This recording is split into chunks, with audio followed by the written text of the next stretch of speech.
गोस्वामी जी महाराज लिखते हैं, जब श्री भरत जी अयोध्या से चित्रकूट गए तो भरत जी के साथ में राम और सीता वापस अयोध्या लौट आए। चित्रकूट से वापस अयोध्या लौट आए और राम जी का तिलक हो गया, राम राज्य की स्थापना हो गई। रामचरितमानस में लिखा है, मैं आपको आज इसी की व्याख्या करूंगा। श्री भरत जी जब अयोध्या से चित्रकूट गए, सावधानी से सुनिएगा, श्री भरत जी जब अयोध्या से चित्रकूट गए तो राम और सीता भरत जी के साथ वापस अयोध्या लौट आए चित्रकूट से और राम राज्य की स्थापना हो गई। धोखे में नहीं बोल रहा, सावधानी से बोल रहा हूं। अब आप लोगों के मन में एक प्रश्न हो रहा होगा, ध्यान से सुनिएगा, आपस में कानाफूसी नहीं, मेरी बात आप ध्यान से सुने। अगर मन बुद्धि चित्त एकाग्र नहीं है तो बातें समझ में नहीं आएंगी। अब आपके मन में प्रश्न हो रहा होगा, कुछ लोग आपस में फुसफुसाहट करने लगे हैं कि अगर राम सीता चित्रकूट से वापस अयोध्या लौट आए तो लंका कौन गया था? कुछ लोगों के मन में प्रश्न हो रहा होगा। तो क्या राम जी एक साथ अयोध्या और लंका दोनों जगह नहीं हो सकते क्या? अगर एक साथ राम जी दो जगह नहीं हो सकते तो राम नहीं हो सकता। अगर राम है तो कहा हुस्सो कहां जहां प्रभु नहीं। अब आप फिर दूसरा प्रश्न करेंगे, करना चाहिए, यहां तक आपकी सोच पहुंचनी चाहिए कि महाराज ये तो निर्गुण निराकार का लक्षण है कि निर्गुण निराकार व्यापक ब्रह्म हर समय कण कण में बना रहता है, लेकिन सगुण साकार एक समय में दो जगह कैसे हो पाएगा? तो भैया सगुण साकार रूपधारी राम भी एक समय में दो जगह हो सकते हैं। और एक बार पहले हो करके दिखा दिया है राम जी ने कि अगर जरूरत पड़ जाए तो मैं एक ही समय में दो जगह हो सकता हूं। आप लोगों ने पढ़ा है, आपको केवल स्मरण दिलाई देता हूं क्योंकि ये मानता हूं कि आप लोग सब कथा से पूरे जानकार बैठे हैं। राम जी जब छोटे से थे, 6 महीने के थे, कौशल्या अम्बा ने एक दिन स्नान करवाया। एक बार जननी नहवाए, करी सिंगार पलना पौढ़ाए, और अपने इष्ट देवता का पूजन करने लगी। निज कुल इष्ट देव भगवाना, पूजा हित की स्नाना। पूजा करते करते कोई चीज घट बढ़ गई तो दूसरे कमरे में चली गई, लौट कर आई तो देखा कि छोटा सा राम तो ये जो मैंने भोग लगाया है वो भोग जूठा कर रहा है, खा रहा है। जबकि कौशल्या अम्बा पालने में सुलाय आई थी, राम जी इतने छोटे से कि पालने से उतरने लायक नहीं थे। कौशल्या अम्बा घबरा गई कि हैं ये राम यहाँ कैसे आ गया?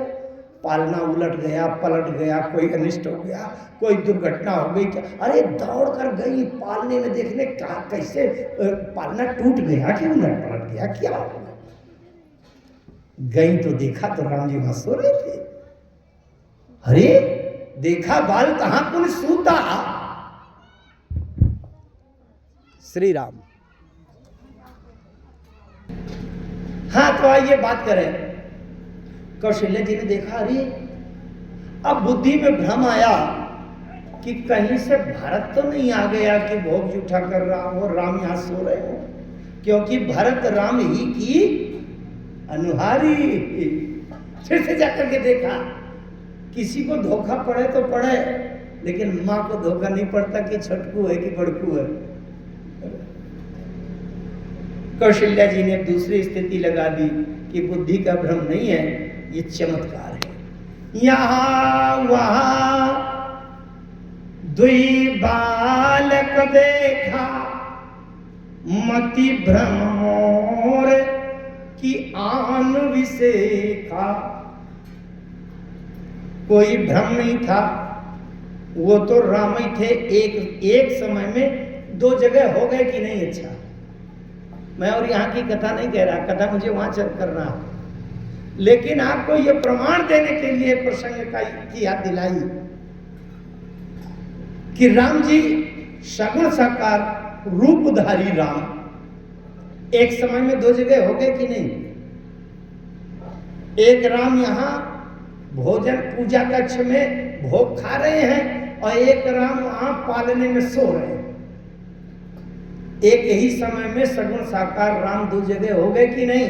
अगर कौशल्या अम्बा के लिए राम एक समय में दो जगह हो सकते हैं, तो क्या भरत जी के लिए राम एक समय में दो जगह नहीं हो सकते? कि एक राम अयोध्या आ जाए, एक राम लंका पहुंच जाए? बिल्कुल हो सकते। क्यों? जो लोग ब्रह्म तत्व का निर्णय समझना चाहते हैं, ब्रह्म तत्व के दो प्रकार हैं। ब्रह्म निरूपण में समझे आप, आगुण सगुण द्वि ब्रह्म है स्वरूपा। ब्रह्म निर्गुण निराकार और वही ब्रह्म सगुण साकार।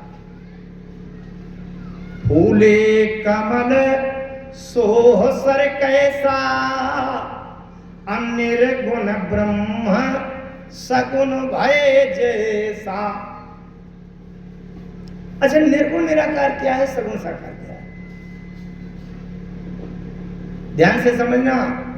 जो आंख खोलने पर सामने दिखाई पड़ जाए वो सगुण साकार, और जो आंख बंद करने से ध्यान समाधि में टटोलने में आ जाए वो निर्गुण निराकार। ये ब्रह्म का निरूपण। ब्रह्म के निरूपण में अगर आप ब्रह्म का अनुभव करना चाहो तो आंख बंद करने का अभ्यास करो, और आंख बंद करने पर जो दिखाई पड़े वो ब्रह्म निरूपण। क्यों? ये देह की आंख खोलेंगे तो आपको संसार दिखाई पड़ेगा, और जो संसार आपको दिखाई पड़ेगा, आदि शंकराचार्य भगवान कहते हैं ब्रह्म सत्यम जगत मिथ्या। ये संसार झूठा। जिसको ये संसार झूठा समझ में आ गया उसको तो ब्रह्म का निरूपण होगा, और जिसको ये संसार सही लगता है उसको भी ब्रह्म निरूपण का अनुभव नहीं होगा। होशियारी चाहे कोई भी करता है, ब्रह्म निरूपण करने के लिए दो चीजें आवश्यक है, एक तो अभ्यास और दूसरा वैराग्य। अभ्यास है न तो कौनती है, वैराग्येण चिग्रही है। और जिसने सत्संग का अभ्यास नहीं किया और संसार को झूठा मानकर संसार से आसक्ति नहीं हटाई, उसको ब्रह्म निरूपण का अनुभव नहीं हो सकता।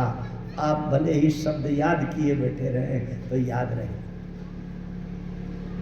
ब्रह्म के निरूपण के लिए माया का आवरण हटाना पड़ेगा, मोह का अंधेरा हटाना पड़ेगा, मोहांधकार और माया का जो ढक्कन आवरण ढका है वो हटाना पड़ेगा, तब ब्रह्म का निरूपण। आइए मैं उस बात पर चर्चा करूं। कथा कहना है। कल एक दोहे का प्रस्ताव आया था, ब्रह्म निरूपण धर्म विधि वर्ण तत्व। कथा हमारी यहाँ चल रही है वहीं चलेगी, और ब्रह्म निरूपण जिसको करना होगा वो कर सकेगा, और धर्म विधि की व्याख्या होती चलेगी। आज भर नहीं, जितने दिन कथा चलेगी ये इसी दोहे के सारे तत्व निकलते जाएंगे।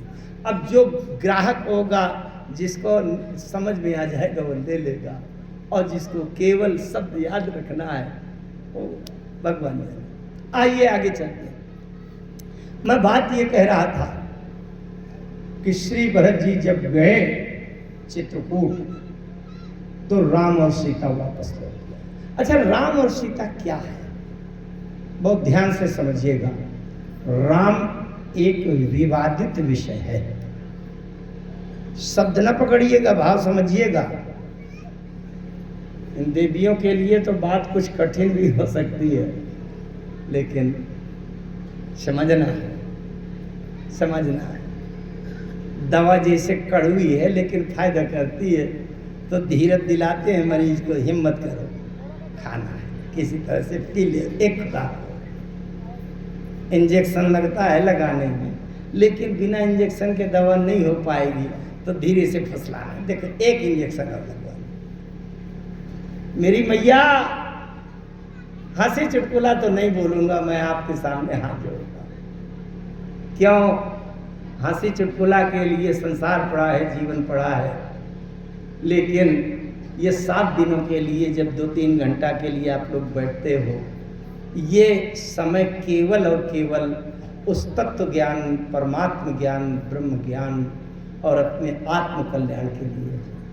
मैं बहुत कठिन बात तो नहीं बोलूँगा, लेकिन आप समझने का प्रयास करिएगा। मैं बात कह रहा था, राम एक विवादित विषय है। शब्द न पकड़ना, भाव समझना। राम जी एक जगह बैठे थे। कहाँ बैठे थे? अपनी ससुराल में, मंच में बैठे थे।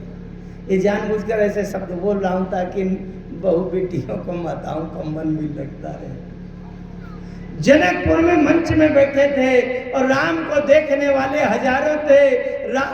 देखने वालों से पूछा गया कि ये बताओ राम कैसे हैं? एक व्यक्ति ने कहा बहुत भयानक हैं। दूसरे ने कहा बड़ा विकराल रूप है भैया, ऐसा लगता है खा जाएगा। तीसरे ने कहा और ये बहुत बड़ा पहलवान, पहाड़ जैसा लगता है।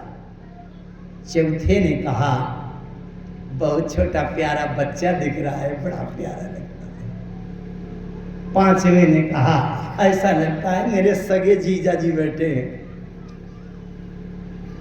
अब बोलो, राम विवादित विषय हो गया कि नहीं? मानस की चौपाइयां याद दिलाऊं? देखई भूप महा रणधीरा, अमनहु वीर रस धरे शरीरा। डरे कुटिल नृप प्रभु निहारी, अमनहु भयानक मूरति भारी। रहे असुर छल क्षोनिप बेखा, तिन प्रभु प्रगट काल सम देखा। जनक जी के घर के परिवार वालों से पूछा गया कैसे दिखते हैं? बोले जनक जाति अवलोकहि कैसे, सजन सगे प्रिय लागहि जैसे। सजन सगे, सरल अर्थ क्या होता है? ऐसा लगता है हमारे सगे जीजा है ना? अच्छा, सुनैना जी से पूछा गया राम जी कैसे लगते हैं? सुनैना जी कहते हैं ऐसे लगते हैं जैसे गोद में लेके खिला लो, छोटे से प्यारे बच्चे की तरह लगते हैं। सहित विदेह बिलो कहीं रानी, शिशु सम प्रीति न जाति बखानी।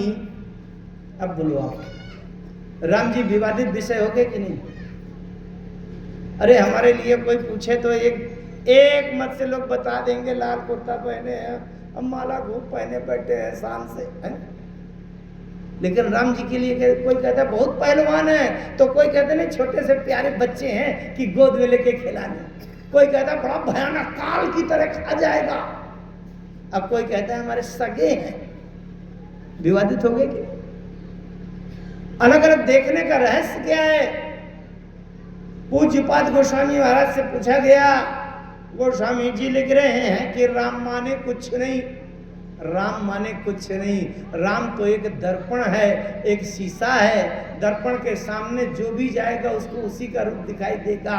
तो राम एक दर्पण है। ये देखने में अलग अलग क्यों दिख रहे हैं? बोले जिनके रही भावना जैसी, प्रभु मूरत तिन देखी तैसी। दो मत वालों के बीच में विवाद हुआ। एक ने कहा राम सगुण साकार है, दूसरे ने कहा राम निराकार है।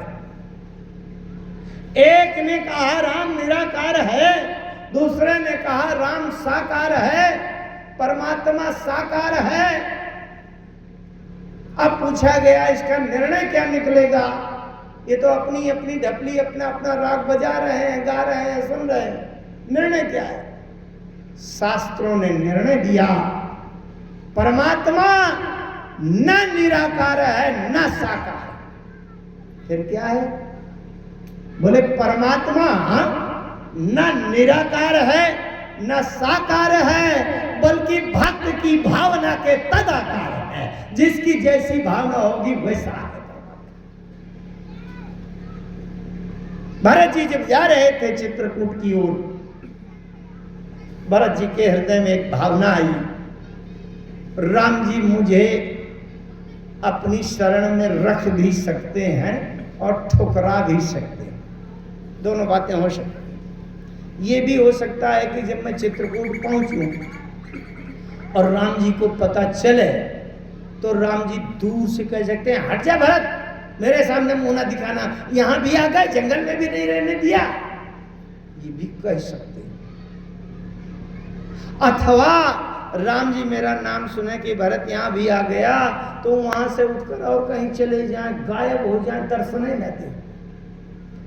राम लखन सिय सुनि मम नाम, उठ जनि अनत जाहि तज ठाम। अगर मुझे अपना चरणों का सेवक दास समझेंगे और ये सोचेंगे कि भरत मेरे चरणों के आश्रित है, कहां जाएगा, अगर ठुकरा दूंगा तो राम जी मुझे अपनी शरण में ले सकते। मां तुमते महुमानी मोई, जो कछु करही सो थोरी। अगर राम जी ये मान लेंगे कि कैकेयी माँ ने भरत की सलाह से ही वरदान मांगा होगा, भरत की सम्मति रही होगी, अगर ये मान लेंगे तो राम जी मेरे साथ जो कुछ भी करें कम किया, मुझे बहुत मेरे प्रति करना चाहिए, क्योंकि मुझसे बड़ा दुर्भाग्यशाली या भागा और दोषी कोई नहीं है इस संसार।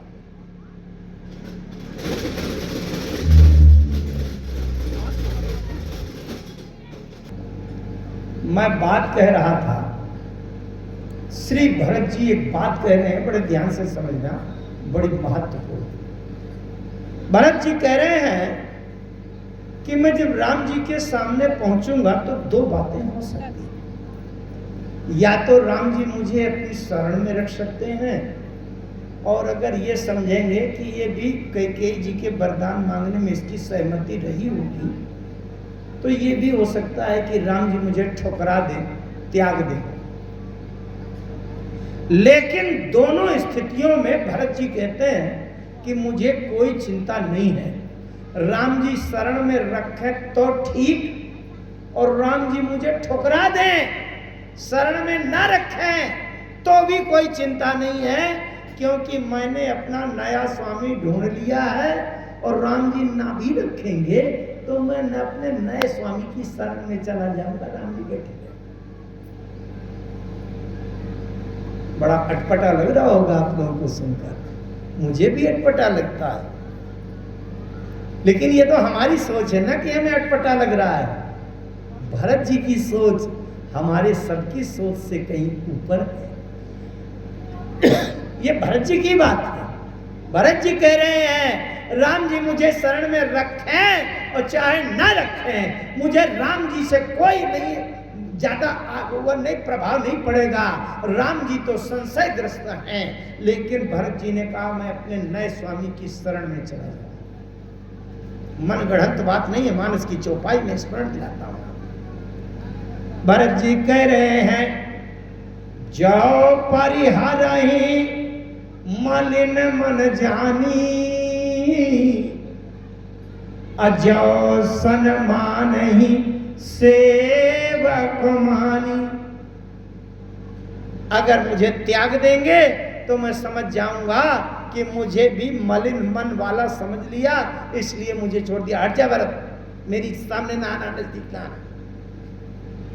अजो सन्मान ही सेवक मां, अगर मुझे सांत्वना दे देंगे, अपने चरण में रख लेंगे, तो इसका मतलब मुझे अपना सेवक मान लिया। कहाँ जाएगा बेचारा भरत, मेरे चरणों के आश्रित तो है, तो जीवन में उसका अब सहारा कौन है, ये समझ लीजिए। लेकिन दोनों स्थितियों में मैं राम पर भरोसा नहीं करता, मैं अपने नए स्वामी की शरण में चला जाऊंगा। नया स्वामी कौन? मोरे शरण राम ही की पनही, राम सुस्वामी दोष सब जनही।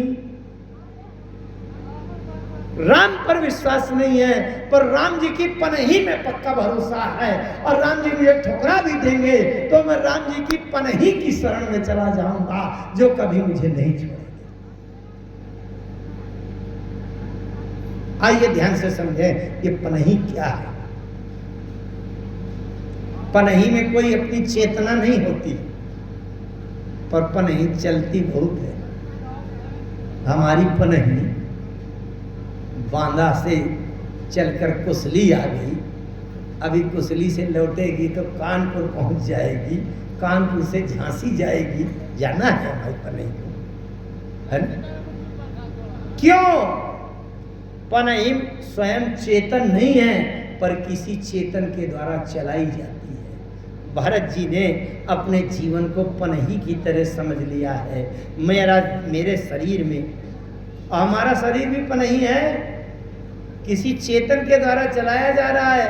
अगर वो चेतन निकल के बाहर हो जाए तो ये पनही ज्यों की त्यों पड़ी रहेगी, न हिलेगी न डुलेगी। तो भरत जी का भाव पनही की तरह है। सबसे पहले तो भरत जी जानते हैं कि राम जी ने पनही को त्याग दिया है, पनही त्यक्ता है, त्यागी गई है राम जी के द्वारा। लखन राम सिय बिनु पग पनही, करि मुनि वेश फिरहि बन बनही। पनही राम जी के द्वारा त्यागी गई है। राम जी के द्वारा त्यागे जाने का दुख क्या होता है ये पनही अच्छी तरह से जानती है। इसलिए राम जी चाहे दूसरे को त्याग दे, पर पनही राम जी के त्यागे जाने का दुख जानती है, इसलिए पनही मुझे नहीं त्यागेगी, ये पक्का विश्वास भरोसा है भरत जी। दूसरी बात, पनही सदैव समर्पित रहती है। हमें यहाँ से उठ के वहाँ जाना हो, मन हुआ जाना है, तो पनही हमारे पैरों में ऐसे चिपक जाती। एक बात मैं बता दूं आपके सामने, बड़ी मजे की। एक बार मैं झारखंड गया था कथा कहने, डाल्टनगंज है पलामू, वहाँ बहुत बड़ा यज्ञ था। अब वहाँ संयोग से पनही वाला प्रसंग चलने लगा। वहाँ 2-3 घंटा कथा चली और पनही की व्याख्या की। तो जिसके यहाँ हम रुके हुए थे, विश्राम था, वहाँ जब लौटकर शाम को पहुँचे तो उन्होंने हमसे बताया, महाराज आप पनही की व्याख्या कर रहे थे, तो पहले आधा घंटा तक तो लोग ये नहीं जान पाए कि पनही खाई जाती है कि लगाई जाती है? आप लोग तो पनही जानते हैं कि नहीं? अच्छा, ऐसा कोई है जो पनही न जानता हो? जानते हैं? अरे जूता चप्पल को पनही कहते हैं भैया, ठीक है। तो फिर से ध्यान केंद्रित करें, बहुत महत्वपूर्ण विषय है। यद्य पूरा उसका अर्थ करने का समय तो नहीं रह गया है, पूरी मीमांसा करने का, लेकिन जितनी हो सकेगी मैं करने का प्रयास करता हूं। आप देखें, भरत जी ने विचार किया, पनही जो है पूर्ण समर्पण है। आरती का सम्मान भी करते चले, लेकिन ध्यान इधर केंद्रित रखें। और जब तक ये 2 प्रकार की कला नहीं होगी कि बाहर क्या कर्तव्य निर्वाह एक पक्ष में और अंदर का लगन राम में, अगर ये कला नहीं सीख पाएंगे तो जीवन में कुछ कर नहीं पाएंगे, है ना? इसलिए आरती का सम्मान करते चले, लेकिन ध्यान कथा में केंद्रित है। बहुत एकाग्रता का विषय है। पनही पूर्ण समर्पण है। हम जाने के लिए जब सोचते हैं, पनही हमारे पैरों में लिपट जाती है और कहती है, स्वामी आप तो चलिए निश्चिंत होकर, मैं भले ही छिल जाऊं, कट जाऊं, जल जाऊं, पर आपके पैरों में खरोच नहीं लगने पाएगी। श्री भरत जी भी पनही की तरह राम जी में समर्पित हैं। वो कहते हैं कि मेरा जीवन चाहे छिल जाए, कट जाए, तप जाए, पर मेरे राम जी के किसी धर्म निर्वाह पालन में कहीं कोई संकट ना आ जाए। समर्पण। अच्छा, पनही सदैव समर्पित रहती है। आज तक उसने कभी आंदोलन नहीं किया कि आज रसगुल्ला हम भी खाएंगे, आज चंदन हम भी लगवाएंगे, हम भी माला पहनेंगे। बेचारी पड़ी रहती है पनही। इसी तरह भरत जी सम्मान कभी नहीं चाहते। वो तो राम जी के लिए, राम जी के चरणों में समर्पण में पड़े हैं। वाहवाही मिले मेरे प्रभु को मिले, सम्मान मिले मेरे सरकार को मिले, ये भरत जी की बात है। तीसरी बात बहुत ध्यान से समझना। पनही, जैसे आप लोग कथा में आए हो, मैं बिल्कुल स्पष्ट आपका वो उदाहरण देती। कथा में आए हो तो पनही पहन कर आए हो। अब पहन कर आए हो तो कहीं ना कहीं बाहर खोल दिया होगा इधर उधर किनारे, और कथा में बैठे हो। जब कथा पूरी हो जाएगी और चलने के लिए होगे तो पनही आपके पास आएगी कि आप पनही के पास जाओगे? आप पनही के पास जाओगे ना। और जहां पर छोड़ा था वहां से 2-4 फीट इधर उधर शायद खिसक गई हो धक्का मुक्की में, तो काफी ब्लड प्रेशर बढ़ने लगता है कि लगता है गई। बहुत ध्यान से समझना, बड़ी तात्विक बात बता रहा हूं, वेद वेदांत की बात है, सरलता से बताने का प्रयास कर रहा हूं। जो लोग समझना चाहते हो ब्रह्म निरूपण, वो बहुत केंद्रित रहें, सावधान रहें। बात बात पर ब्रह्म निरूपण होगा। भरत जी समझते हैं राम ब्रह्म है। बहुत ध्यान से समझना, राम ब्रह्म है। ब्रह्म राम को कोई पकड़ नहीं पाएगा एक जगह कि केवल अयोध्या में बैठा के रख सके। राम व्यापक हैं, कण कण में हैं। लेकिन राम जी इस समय तपश्चर्या में हैं। जैसे आप कथा में हैं, कथा में डूबे हुए हैं। जब कथा पूरी हो जाएगी तो पनही के पास जाएंगे। भरत जी ने समझ लिया राम जी की जब तपश्चर्या पूरी हो जाएगी अब तो खुद पनही के पास ढूंढते आएंगे। अब पनही को मैं पकड़े रहूंगा तो राम मिल जाएंगे, राम को कोई पकड़ नहीं पाएगा। लेकिन राम की पनही अगर पकड़े रहूंगा तो खुद अपनी पनही ढूंढते हुए आएंगे और पनही के माध्यम से राम मिल जाएंगे। वेदों में जब मूर्ति पूजा का सिद्धांत दिया था, मैंने अभी अभी बात कही थी, पत्थर की मूर्ति, अष्टधातु की मूर्ति की पूजा क्यों करते हैं? क्योंकि ये इधर उधर भाग कर जाएंगे नहीं। भोलेनाथ बैठे हैं डमरू बजाने, चले जाए कैलाश पर्वत तो कौन यहाँ मिलेगा? इसलिए पत्थर के भोलेनाथ बैठाए हैं ताकि ये इधर उधर भागने न पाए। और इन्हीं पत्थर की मूर्ति के माध्यम से हमारे हृदय का प्रेम अगर विह्वल हो जाएगा तो पत्थर की मूर्ति के माध्यम से हमें भगवान शंकर मिल जाएंगे और हनुमान जी मिल जाएंगे, राम जी। ये जो खड़ाऊ है, पनही है, ये मूर्ति पूजा है, मूर्ति पूजा। इसलिए भरत जी की भावना, राम क्या है? मैंने अभी उदाहरण दिया था, राम न पहलवान है, न काल है, न छोटे बच्चे हैं, न शिशु हैं, न अपने सगे हैं, न पराए हैं। हमारी जैसी भावना है वही राम जी है। भरत जी की भावना राम जी में संशय ग्रस्त थी, पता नहीं राम जी शरण में रखे या न रखे। लेकिन भरत जी की भावना केंद्रित हो गई पनही में। पनही मुझे ठुकरा नहीं पाएगी, मैं पनही की शरण में चला जाऊंगा। मोरे शरण राम ही की पनही, राम सुस्वामी दोष सब जनहि। एक प्रश्न आया छोटा सा, मैं कोई किसी भी प्रसंग की पूरी व्याख्या तो नहीं कर पा सकता, कथा की धारा बात नहीं आती। लेकिन जो भी मिलेगा बहुत तात्विक मिलेगा। निषाद राजगुरु रहते थे श्रृंगबेरपुर में, उनको पता चल गया कि भरत सेना लेकर आ रहे हैं, चित्रकूट जा रहे हैं। निषाद राजगुरु को शंका हुई कि लगता है भरत राम के ऊपर आक्रमण करने जा रहे हैं। निषाद राजगुरु ने अपने सैनिकों योद्धाओं को बुलाया, भैया मेरे जीवन का अंतिम महत्वपूर्ण काम है ये, और इसमें मेरे लिए अपने प्राण लगा दो। सभी योद्धा आ गए। निषाद राजगुरु से कहने लगे, सरकार आप चिंता न करिए, जब तक शरीर में प्राण है जीत न सुरसर उतरन देऊं, रुंड मुंड में मेदिन करहीं, ये सब कहने लगे। निषाद राजगुरु ने अपनी सेना को देखा और एक तरफ भरत जी की सेना की कल्पना किया, तो निषाद राजगुरु को लगा कि मेरे योद्धा अभी भरत जी से टकराने के लिए पर्याप्त नहीं है, अभी कम है। तो निषाद राजगुरु ने एक विशेष को बुलाया। किसको बुलाया? सुमेर राम पद पंकज पनहि। किसका स्मरण किया? राम जी के चरण कमलों की पनही को स्मरण करके बुलाया। ये सेना काम अभी भरत का टक्कर नहीं ले पाएगी, इसलिए राम जी की पनही को बुला लिया।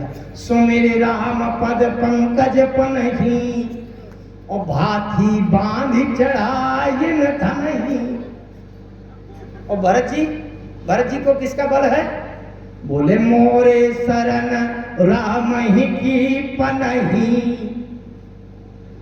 गजब की बात तो ये है कि अगर एक तरफ कह दिया जाए जूता और दूसरी तरफ चप्पल, और जूता चप्पल की लड़ाई हो तो कुछ लोग समझ जाएंगे कि चप्पल हार जाएगी, क्योंकि चप्पल है 50 ग्राम की और जूता है 1.5 किलो का।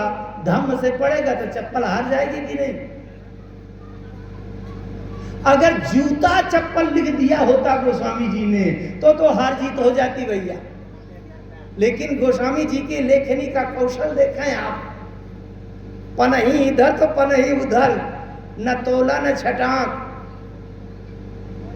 इधर भी राम की पनही उधर भी राम की पनही। सो मेरी राम पद पंकज पनही। और भरत जी की तरफ मोरे शरण रामई की पनही। राम की एक पनही राम की दूसरी पनही से जब टकराएगी तो कौन किससे जीतेगी? अगर राम की पनही है दूसरे और किसी की पनही होती तब भी हार जीत हो जाती। इसीलिए तो ये युद्ध नहीं हुआ कि इसमें हार जीत का फैसला थोड़ी होगा, पनही का मामला है। भरत जी पहुंच गए चित्रकूट। एक गुत्थी और फंस गई। फिर मैं तीसरे दरबार की उस वार्ता में ले चलूंगा जहां से राम सीता वापस अयोध्या लौट गए। बहुत ध्यान से सुनेंगे आप, बल्कि पूरा विस्तार तो नहीं कर पाऊंगा, जितना करता हूं मैं वो नहीं कर पाऊंगा, लेकिन सूत्र से ही समझकर संतुष्ट होने का आप भी भाव बना लीजिएगा मन में। एक और गुत्थी फंस गई, बहुत ध्यान से समझेंगे। जब भरत जी चित्रकूट में राम जी के समर्पण में पहुंच गए तो भरत जी राम जी से कहते हैं, राख्यव राय सत्य मोहि त्यागी। राय माने महाराज दशरथ। महाराज दशरथ ने सत्य की रक्षा किया है अपने जीवन में। अब मोहि त्यागी, मुझको त्याग दिया, वनवास भेज दिया। और जब मेरा वियोग सहन नहीं हो पाया तो क्या हुआ है? बोले तन परिहार्यो प्रेम पन लागी। जिस सत्य की रक्षा के लिए मेरा त्याग कर दिया और मेरा वियोग सहन नहीं हुआ तो प्राण निकाल दिए, परंतु वचन नहीं छोड़ा। पिताजी के वो वचन कितने कीमती हैं, कितने महत्वपूर्ण हैं। जिन वचनों के लिए पिताजी ने प्राण दे दिए, वचन कीमती है ना। लेकिन राम जी कहते हैं, ते ही ते तासु वचन मेटत मन सोचू, अते ही ते अधिक तुम्हार सकोचू।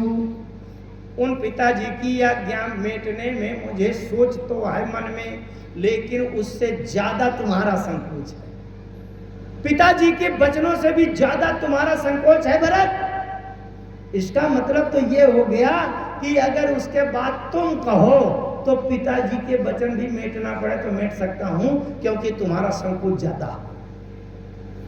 इसलिए राम जी ने कह दिया मन प्रसन्न करी सकुच तजी काहू करहु सोई आज। राम जी ने भरत जी से कह दिया, भरत मन प्रसन्न, जिसमें तुम्हारा मन प्रसन्न हो जाए, संकोच ना करो, संकोच छोड़कर बोलो। एक मजे की बात बताऊं, संकोची जो होता है वो कभी संकोच छोड़ सकता है? अगर संकोच छोड़ दे तो फिर संकोची किस बात का? राम जी संकोची, राम संकोची प्रेम बस। कभी बहुत विस्तार का समय होगा तो एक एक बात लेंगे। राम जी संकोची हैं और भरत संकोची है। राम जी भरत जी से कहते हैं, भरत संकोच छोड़कर बोलो, मन प्रसन्न करी सकुच तजी कहौ करो सोई आज। सत्य संग रघुबर वचन सुन भा सुखी समाज। और भरत जी क्या कह रहे हैं? प्रभु प्रसन्न मन सकुच तजी जो यही आयस देव। सोई सिर धर धर करी ही सब मिट्टी ही अनट अवरेब। राम जी भरत जी से कहते हैं, भरत संकोच छोड़कर बोलो। भरत जी कहते हैं, प्रभु संकोच छोड़कर आज्ञा दो। अब संकोच छोड़े कौन, कैसे छोटा है? लेकिन राम जी ने के कहने का मतलब है, भरत तुम संकोच छोड़कर प्रसन्न मन से बोलो, मैं क्या कर दूं, जो कह दोगे वही कर दूंगा। दूसरी बात कहते हैं, दूसरी बात। और तीसरी बात क्या कहते हैं? अरे भारत कहीं सोई किए भलाई, अस कही राम रहे अरगाई। राम जी कह रहे हैं, अवश कही राम रहे अरगाई। अरगाई मैंने जानते हैं, आप तो जानते हैं। अरगाई शब्द का अर्थ होता है चुप होना। चुप हो गए राम जी के कहने का मतलब, अब भरत कहीं सोई किए भलाई, जो भरत कहेगा वही करना है, अब वही ठीक है, वही उचित है। अब इसके बाद राम जी चुप हो गए।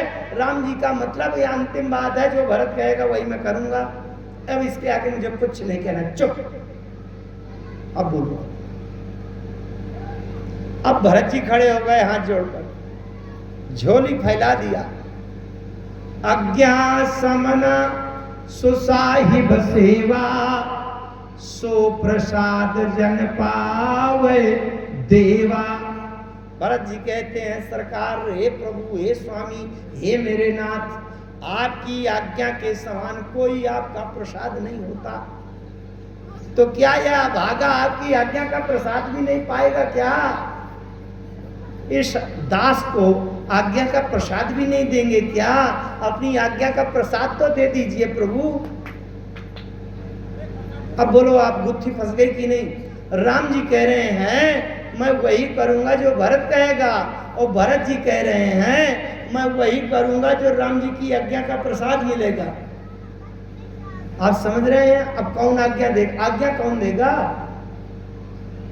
चलिए चले तीसरे दरबार में। भरत जी के चित्रकूट के 3 दरबार हुए हैं, बहुत लंबा विषय है, भरत जी का अगाध महासागर है। तो भरत जी के तीसरे दरबार में चले। भरत जी पूरी प्रजा को लेकर के पहुंच गए। राम जी ने एक बात कही। राम जी कहते हैं, भरत तुम ये पूरे अयोध्या के पूर्ववासियों को समेट करके चले आए यहाँ चित्रकूट। अरे तुम्हारा नाम जब रखा था गुरु जी ने, तो तुम्हारे नाम का महत्व बताया था गुरु जी ने कि विश्व भरण पोषण कर जोई ताकर नाम भरत सोई। जिस किसी को धन की कमी रहती हो, अर्थ की समस्या रहती हो, गृहस्थी चलाने के लिए धन कम पड़ता हो, वो इस चौपाई का लगातार जाप करे, उसके घर में घर गृहस्थी चलाने के लिए धन पर्याप्त हो गए। यद्यपि आप लोगों के क्षेत्र में कहीं कोई गरीब नहीं है, मुझे पता है। आइए फिर से बात करें। मैं जो बात कह रहा था, राम जी ने कहा, भरत तुम्हारा नामकरण करते समय गुरु जी ने कहा था, विश्व भरण पोषण कर जोई। जो पूरे विश्व का भरण पोषण कर सकता है उसका नाम भरत है। और तुम केवल 14 साल तक अयोध्या का भरण पोषण नहीं कर पाए, पूरी जनता समेट लेके को इकट्ठा करके यहाँ ले आए। भरत जी ने हाथ जोड़ा, राम जी से कहते हैं प्रभु भरण पोषण तो मैं भी कर दूंगा। भरण पोषण का मतलब जानते हैं क्या है? भरण का मतलब ये शरीर जीवन चलाने के लिए मुंह से कुछ भीतर भर दिया जाता है, चाहे चटनी रोटी भरें और चाहे रबड़ी मेवा मिष्ठान भरें। जो मुंह से भीतर भर दिया जाए, शरीर जीवन चलाने के लिए भोजन पोषण आवश्यक है कि नहीं? तो जो मुंह से अंदर भर दिया जाए वो भरण, और जो शरीर की सुरक्षा सम्मान शोभा सुंदरता के लिए ऊपर से कर दिया जाए वो पोषण। समझ रहे? जो मुंह से भर दिया जाए वो भरण, और जो वस्त्र आभूषण दवा औषधि बंगला गाड़ी कार सोना चांदी वैभव ये सब पोषण। भरत जी ने कहा प्रभु भरण पोषण तो मैं भी कर दूंगा, लेकिन एक बात बताइए सब प्रभु, जिसके शरीर का प्राण निकल गया हो और उसमें भरण भी किया जाए, खूब मेवा मिष्ठान रबड़ी बादाम भर दिया जाए और ऊपर से सोना हीरा चांदी जवाहरात लाद कर पोषण भी कर दिया जाए, तो उसका कोई अर्थ है? कोई मतलब है? प्रभु भरण पोषण तो मैं कर दूंगा, लेकिन शरीर में प्राण रहे तब ना। और प्राण आपके बिना कोई नहीं डाल पाएगा। आप जानते हैं जब से आप निकल कर चले आए तो अयोध्या में प्राण रह गया है क्या? बचपन में बताते हैं कि धरा धाम सत्य है, और जवानी में सिखाते हैं कि काम दाम सत्य है। पर ये तन की अयोध्या से जब राम निकल जाते हैं तो फिर सब बताते हैं कि राम नाम सत्य है। भरत जी कहते हैं प्रभु जब से आप अयोध्या छोड़कर चले आए, पिताजी की तो अंत्येष्टि क्रिया हो चुकी, लेकिन आप मानते हैं क्या कि कोई जिंदा है? अरे घर मसान परिजन जन भूता असुत हितमीत मनहु जमदूता।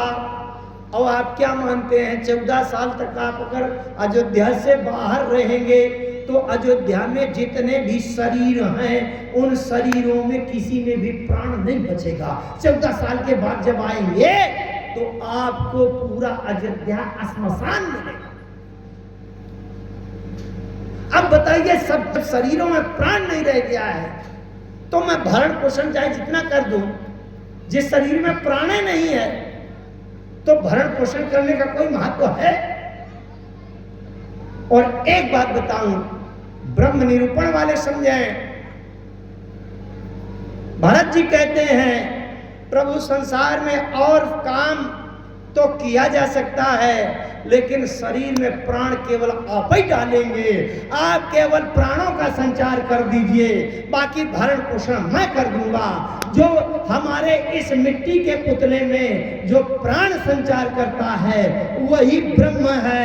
अगर उसको समझ सको तो यही ब्रह्म का निरूपण है, ब्रह्म निरूपण धर्म। भरत जी ब्रह्म निरूपण कर रहे हैं। अयोध्या में सारी व्यवस्था हो सकती है, आपके जीवन में सारी व्यवस्था हो सकती है, केवल एक ही व्यवस्था नहीं हो पाएगी। क्या? अगर शरीर से प्राण निकल जाए तो शरीर में प्राण डालने की व्यवस्था राम के अलावा कोई नहीं कर पाएगा। कर सकता है कोई? भरत जी ने कहा जो काम संसार में कोई न कर पावे केवल एक राम ही करे। इस दृष्टि से जब आप राम को समझेंगे वो ब्रह्म निरूपण है। राम में ब्रह्म का दर्शन है, ये ब्रह्म का निरूपण। अच्छा, भरत जी सामने है, राम जी 3 बार कह चुके हैं। एक बार तासु वचन मेटत मन सोचू त्यहिते अधिक तुम्हार सकोचू। दूसरी बात मन प्रसन्न करी सकुच तज कहु करौ सोई आज। राम जी कहते हैं तीसरी बात राम जी ने कहा है भरत काहि सोई किए भलाई अवश्य कही राम रहे अरगाई। तो राम जी तो कह चुके हैं भैया जो भरत कहेगा वही मैं करूंगा। और भरत जी भी कह चुके हैं जय विधि प्रभु प्रसन्न मन होई करुणा सागर कीजिए सोई। भरत जी भी कह चुके हैं जो राम जी आज्ञा का प्रसाद देंगे वही ये दास करेगा, इसके अलावा कुछ नहीं जानता। अब बताओ इस गुत्थी की समस्या कहां से सुलझेगी। भरत जी कहते हैं सोय अवलंब देव मोहि देई अवधि पार पावो जहि से बंधु प्रबोध कीन बहु भांति पर बिनु आधार मन तो सन साथी। बिना आधार के मन संतुष्ट नहीं होगा। आधार जानते हैं क्या? मैं इस गद्दी पर तखत पर बैठा हूं, ये मेरा आधार है। आप जहां बैठे हैं वो आपका आधार है। जब व्यक्ति जूता चप्पल पहनकर इस मार्ग पर चलता है तो वो उसका आधार क्या होता है? जूता चप्पल है ना। पनही पहनकर जब चलते हैं तो हमारे शरीर का आधार होता है पनही। राम जी समझ गए कि भारत की जो आस्था है, विश्वास है, निष्ठा है वो पनही में केंद्रित है, दृढ़ है, और बल्कि मुझ में तो संशय था। तो इसलिए जिनकी रही भावना जैसी यादृशी भावना यस्य सिद्धिर्भवति तादृशी। राम जी ने क्या किया?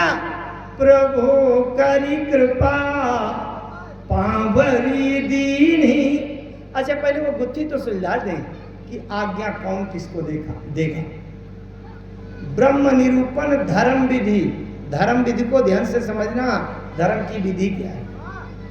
धर्म की विधि क्या है? राम जी ने एक बात कही, मातु पिता गुरु स्वामी निदेशु सकल धर्म धरणी धर सेसु। अगर कोई पूछे कि हमको ऐसा कोई बलवान शक्तिशाली बताइए जो पृथ्वी के पेड़ भी संभाल ले, पत्थर पहाड़ भी लाद ले, नदियां और नर्मदा मैया का जल भी वो अपने ऊपर संभाल ले, समुद्र को भी संभाल ले, तो यही उत्तर में कहा जाएगा भैया जब इतनी चीजें उठाने के वाला ढूंढ रहे हो तो एक अगर शेषनाग मिल जाए वो पूरा ब्रह्मांड चिपका लेगा, सब अपने आप ठहर जाएगा, है कि नहीं? तो कहते हैं मातु पिता गुरु स्वामी निदेशु सकल धर्म धरणी धर सेसु। सकल धर्म, धर्म की विधि छोड़ो, जितने प्रकार के जितने धर्म होते हो सारे धर्म रूपी धरणी को, पृथ्वी को ऊपर उठाने के लिए शेषनाग की तरह एक ही बात है। क्या? माता पिता गुरु स्वामी निदेशु। माता पिता गुरु और स्वामी की आज्ञा का पालन करते रहो। जितने भी धर्म होंगे अपने आप तुम्हारे जीवन में संभल जाएंगे, उठ जाएंगे, धारित हो जाएंगे। अच्छा ध्यान से समझना वो गुत्थी कैसे सुलझ रही। राम जी तो ये वचनबद्ध हो गए थे कि जो भरत कहेगा वही मैं करूंगा। तो राम जी कह रहे हैं मातु पिता गुरु स्वामी निदेशु सकल धर्म धरणी धर सेसु सो तुम करहु। भरत तुम कह रहे थे ना कि आज्ञा का प्रसाद मिल जाए, ये मेरी आज्ञा है, सो तुम करहु, लेकिन मैं तो वही करूंगा जो भरत कहेगा। और भरत जी कहते हैं मैं क्या कहूं प्रभु, लखी अपने सिर सब शर भारू, कहीं न सकत कछु करत विचारू। राम जी कहते हैं तुमको क्या है, मैं आदेश दे रहा हूं ना। मातु पिता गुरु स्वामी निदेशु सकल धर्म धरणी धर सेसु असो तुम करहु करावहु मोहु, तात तन कुल पालक होहु। वो तुम करो, तुम्हारे लिए मेरा आदेश है, लेकिन मैं तो वही करूंगा जो तुम कहोगे, लेकिन मैं आज्ञा देता हूं कि करावहु मोहु, मुझसे भी तुम वही करवाओ। समझ रहे? वो गुत्थी उलझी हुई गुत्थी कैसे सुलझ गई? राम जी समझ गए। राम जी ने क्या किया कि राम जी ने अपनी चरण पादुका दे दी। सोयवलंब देव मुहिदेई, अवधि पार पावो जे हिस्से, प्रभु करि कृपा पावरी दीनी, सादर भरत शीस धारी लीनी। राम जी ने पावड़ी मने खड़ाऊं पादुका पनही दे दिया। ये लो, पनही में तुम्हारी भावना केंद्रित थी ना, ये लो पनही। प्रहलाद जी की अगर दृष्टि केंद्रित हो गई पत्थर के खंभे में, तो राम दिखाई पड़ गए। राम को देखने के लिए केवल एक रूप नहीं, हमारी भावना केंद्रित हो जाए, कण कण में राम का दर्शन हो जाए। ये ब्रह्म निरूपण है। कण कण में जब तक राम को देखने का अभ्यास नहीं हो रहा, बातों में ब्रह्म का निरूपण नहीं, तो राम का रामत्व दिखाई दे जाए, तब ब्रह्म का निरूपण। आइए आगे देखते हैं। भरत जी ने पावड़ी खड़ाऊं सिर पर रख लिया। यहाँ की खड़ाऊं की व्याख्या अगर करूं तो 1 घंटा लगता है। इतना समय का अतिक्रमण उचित नहीं है। मैं 10 मिनट के अंदर पूरी वाणी को स्थिर कर रहा हूं। बदल दो।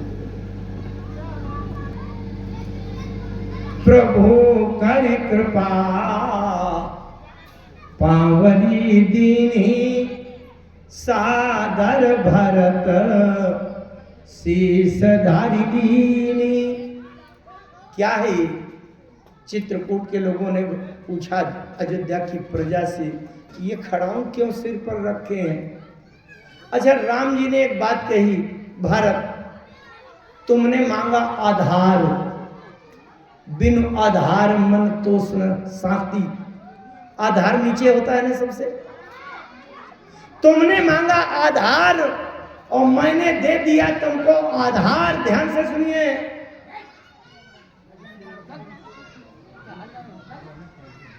श्री राम, आप ध्यान इधर रखिए, समय बहुत कम बचा है।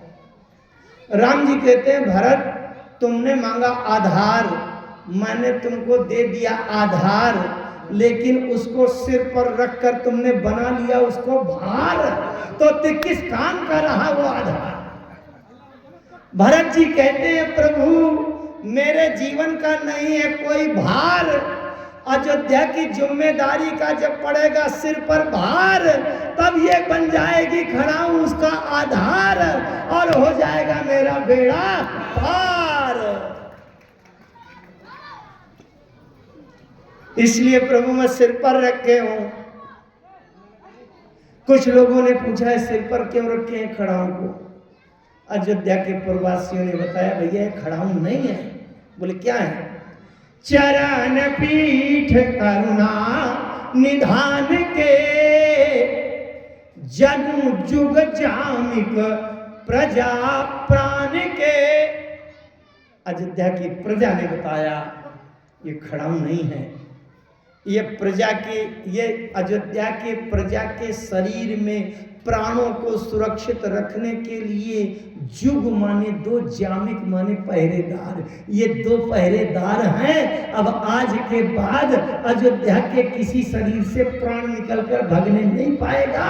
और जब प्राण सुरक्षित रहेगा तो भरत जी भरण पोषण कर देंगे, लेकिन राम जी के बिना प्राण कोई नहीं डाल सकता।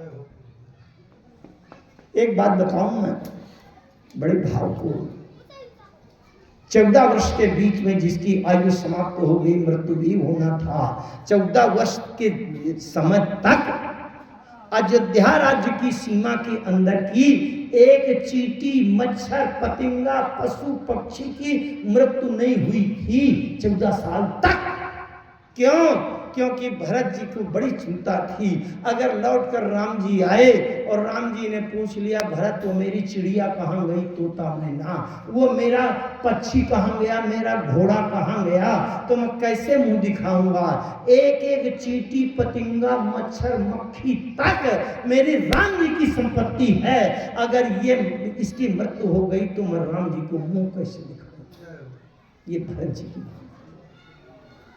दूसरी बात बता दूं, अयोध्या राज्य की सीमा के अंदर 14 वर्ष तक किसी भी पेड़ की, किसी भी बेल बूटा की, एक पुष्प की एक पंखुड़ी तक नहीं गिरी थी। अगर कोई डाली टूटकर गिर जाएगी और राम जी कहेंगे मेरा चंदन का पेड़ था कहाँ गया, तो मैं कैसे मुंह दिखाऊंगा, संपत्ति सब रघुपति कहेगा। अयोध्या कोष का जितना धन था वो 14 साल में 100 गुना ज्यादा बढ़ गया था भंडार। जब राम जी आए, राम जी ने भरत जी से पूछा भरत ये भंडार कैसे बढ़ गया, निश्चित तुमने जनता से, प्रजा से ज्यादा कर वसूल किया होगा।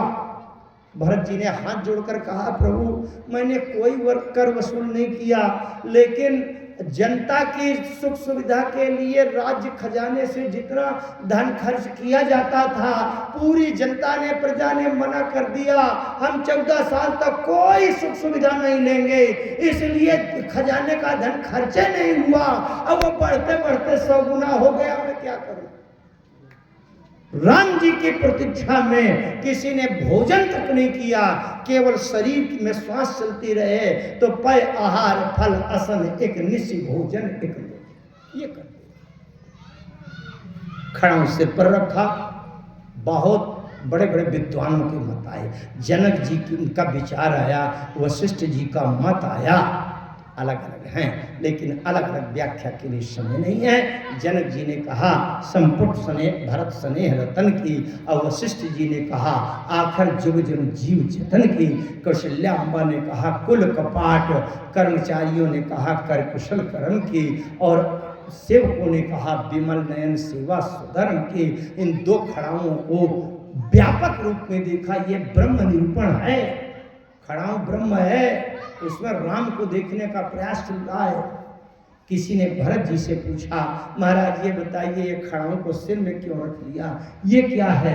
भरत जी ने कहा किसी को खड़ाऊ दिख रही हो तो देखता रहे, लेकिन मैं तो इस खड़ाऊ में अपने प्रभु स्वामी प्राणनाथ राम और जानकी मैया का दर्शन कर रहा हूँ। भरत जी ने कह दिया भारत मुदित अवलंबल हेते, आस सुख जस सिया राम रहे थे। एक खड़ाऊ मेरे राम जी हैं, एक खड़ाऊ मेरी जानकी मैया हैं जो मेरे साथ चित्रकूट से वापस अयोध्या जा रहे हैं। किसी ने कहा कि अगर खड़ाऊ राम सीता है तो खड़ाऊ वाले राम सीता लंका चले जाते और मनुष्य स्वरूप वाले राम सीता अयोध्या लौटी आते।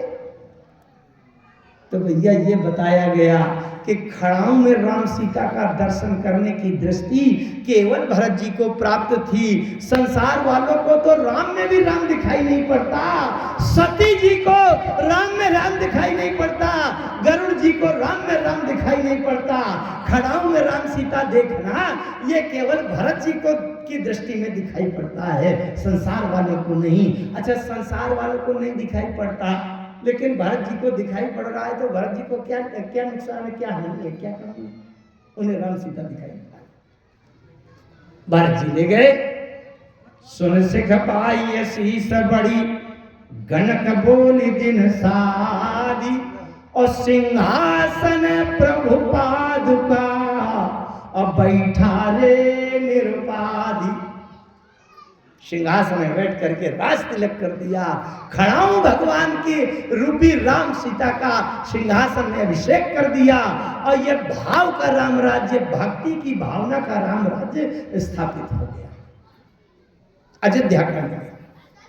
और एक बात कहूं, नित्य पूजत प्रभु पावरी, प्रीत न हृदय समात, मांगी मांगी आये सुकरत और राज काज बहु भांति। 2 बार शब्द आया है मांगी मांगी मांगी मांगी। अच्छा, एक दिन आप जबलपुर जा रहे हैं, सैपुरा जा रहे हैं, अब अपने दरवाजे में नीम का पेड़ लगा है, अब आप हाथ जोड़ कर कहें नीम देवता मैं आज सैपुरा जाऊं कि न जाऊं। और जब नीम देवता नहीं बताएंगे तो दूसरे दिन आप नीम के पेड़ से आज्ञा मांगेंगे क्या? दूसरे दिन नहीं मांगेंगे। लेकिन भरत जी के लिए 2 बार आया मांगी मांगी आये सुकरत। रोज मांगते हैं आज्ञा, तो जब आज्ञा देती है तब दूसरे दिन मांगेंगे। तो आज्ञा देती है, गोस्वामी जी लिखते हैं प्रभु पद पीठ रजाए सुपाई। अब आप कहेंगे खड़ाऊं को कैसे बोलेगी? अरे भैया, रामचरितमानस में तो पत्थर भी बोलता है। पत्थर विश्वामित्र जी की यज्ञ हो गई, उसके आगे बढ़े तो एक पत्थर की शिला पड़ी थी, नारी की आकृति थी। राम जी ने गुरु जी से विश्वामित्र जी से पूछा, ये पूछा मैंने शिलाएं को देखी। विश्वामित्र जी ने कहा ये तो गौतम नारी श्राप बसोपल देह धर धीर, पत्थर हो गई है। जरा सा अपने चरणों के धूल का कण एक लगा दीजिए, फिर देखिए जरा क्या होगा। चरण कमल रज चाहती। राम जी ने अपने चरणों के धूल में से एक कण जरा सा उसमें स्पर्श करा दिया, क्या हो गया? वो पत्थर से निकल करके अल्लाह खड़ी हो गई, हाथ जोड़कर स्तुति करने लगी। मानस में तो पत्थर भी बोलता है, क्यों मैं नारी अपावन प्रभु जन पावन रावण स्तुति कर रही कि नहीं? क्यों कर रही है? क्योंकि राम जी के चरणों की धूल का एक कण छू गया है इसमें, इसलिए पत्थर भी बोल पड़ा। और जब ये राम जी की खड़ाऊ है तो राम जी के चरणों के धूल के कितने कण न चिपके होंगे इसमें। तो अगर खड़ाऊ बोले तो इसमें कोई आश्चर्य? हम भी खड़ाऊ की तरह मिट्टी के बने पुतले हैं। क्यों बोलते हैं? क्योंकि राम जी के चरणों के धूल का एक कण इसमें प्राण बन करके संचारित तो हो रहा है, इसीलिए बोल रहे हैं राम जी के चरणों के धूल का एक कण छू जाए तो जो चेतन कहाँ जड़ करई। उत्तरकांड, जो चेतन कहाँ जड़ करई, चेतन को जड़ कर देता है। कैसे? ये चेतन बोल रहा है और राम जी ने अपना अंश खींच लिया, ये चेतन भी जड़ हो गया, मिट्टी हो गया, न बोलेगा, न हंसेगा, न खाएगा, न चलेगा। जो चेतन कहाँ जड़ करई और जड़ ही करई चैतन्य आस समर्थ रघुनाय कहीं भजहि जीवते धन्य। तो अगर खड़ाऊ बोलती है इसमें कोई, अरे संस्कृत भुसुंडी रामायण में बात लिखी है, मैं आपको बताऊं। 14 साल तक राम जी जंगल में पड़े बाहर, और अयोध्या के राज्य पद का जो इंचार्ज है भरत, वो अयोध्या से 18 किलोमीटर दूर नंदी गांव में गड्ढा खोदकर नीचे घुसा पड़ा है। विरोधी राजाओं ने संगठन किया और रावण से जाकर के बताया, अरे बोले अयोध्या में आक्रमण करके अयोध्या को जीत लेने का बहुत अच्छा सुनहरा अवसर है। राम तो है ही नहीं है वहां, अब भरत को जो जिम्मेदारी दी गई है वो भैया गड्ढा खोदे पड़ा। मैखन कुश सातरी संहारी असन बसन बासन व्रत नेमा करत कठिन ऋषि धारम सप्रेमा। चलो आक्रमण कर दिया जाए।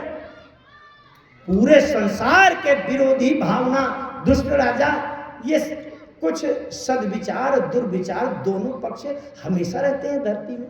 जितने दुर्विचार वाले राजा थे सबने संगठन किया और अयोध्या में आक्रमण करने की योजना बनाई।